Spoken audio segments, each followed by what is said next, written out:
যুব শক্তির কেন্দ্রীয় নেতৃবৃন্দ সহ বিভিন্ন জেলা পর্যায়ে যারা প্রতিনিধিরা উপস্থিত হয়েছেন সবাইকে বিপ্লবী শুভেচ্ছা। আমি জাস্ট দুই তিনটি কথা বলবো।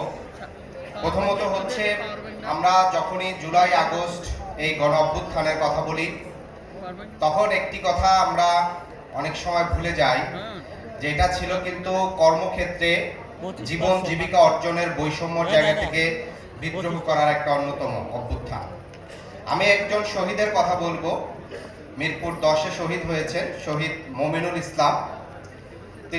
তার বয়স ছিল 22 বছর। ডিগ্রি কলেজ থেকে ডিগ্রি পাশ করেছেন। প্রায় 19টি পরীক্ষায় তিনি ভাইবা পর্যন্ত দিয়েছেন, কিন্তু চাকরি হয়নি। তার বাবা ভ্যানে করে সবজি বিক্রি করতেন মিরপুরের ওই রাস্তায়। দেখা গেছে যে তিনি সর্বশেষ যখন ভাইবা পরীক্ষাটা দিতে যাবেন তখন তার কাছে টাকা ছিল না।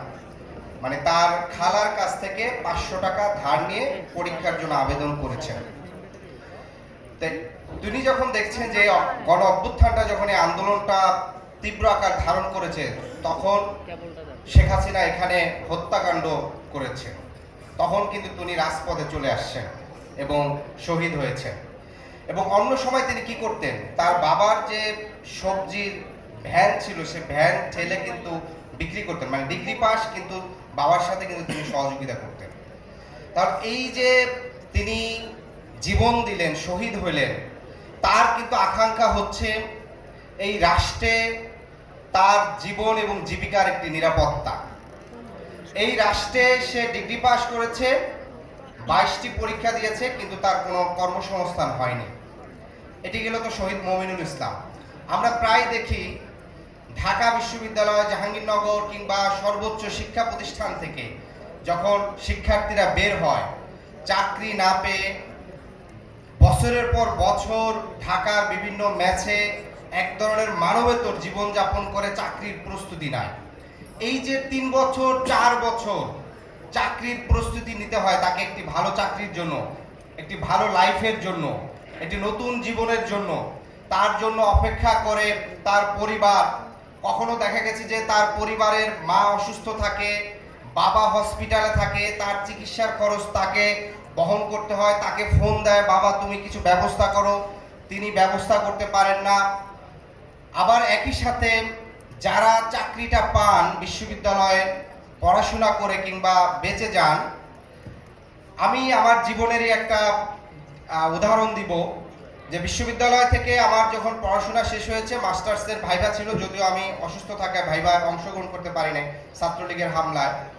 এরপরে আমি একটা সর্বোচ্চ ভালো গণমাধ্যমে কিন্তু সাংবাদিকতায় ঢুকি। বিশ্ববিদ্যালয় থেকে বাংলাদেশে পড়াশোনা সর্বোচ্চ করে তিনি যখন সাংবাদিকতায় ঢুকেন, তখন গড় বেতন হয় 8,000 থেকে সর্বোচ্চ 16 কি 20,000 টাকা, 16,000 টাকা সর্বোচ্চ। আপনি চিন্তা করেন যে ঢাকা বিশ্ববিদ্যালয় থেকে আপনি পড়াশোনা শেষ করছেন, আপনারা টেলিভিশনে অনেকের ছবি দেখেন যে সংবাদ উপস্থাপিকা কিংবা ভালো রিপোর্টিং করে, এদের লাইফটা কি যে কষ্টকর। অথচ একই প্রতিষ্ঠানের যে সিও থাকে, যে এমডি থাকে, তার বেতন 5 লাখ থেকে বাংলাদেশে একজন সম্পাদকের বেতন সর্বোচ্চ 15 লক্ষ টাকা। তাহলে কর্পোরেট লাইফে এই যে জাস্ট আমি যেহেতু সাংবাদিকতা ছিলাম, এইটার স্পেসিফিক আমি বলবো যে গ্রাজুয়েশন শেষ করে সে বেতন স্টার্টিং করে গড়ে 10 থেকে 12,000 টাকায়, আর সর্বোচ্চ বেতন একই প্রতিষ্ঠানে একজন তিনি 15 লক্ষ টাকা বেতন নেন। তার এই যে কর্মক্ষেত্রে একে তো কর্মসংস্থান নাই, দ্বিতীয়ত কর্মসংস্থান ঢোকার পরে তার একটা চরম বৈষম্যর মধ্যে দিয়ে যেতে হয়। ফলে বাংলাদেশের যুবকদের জীবন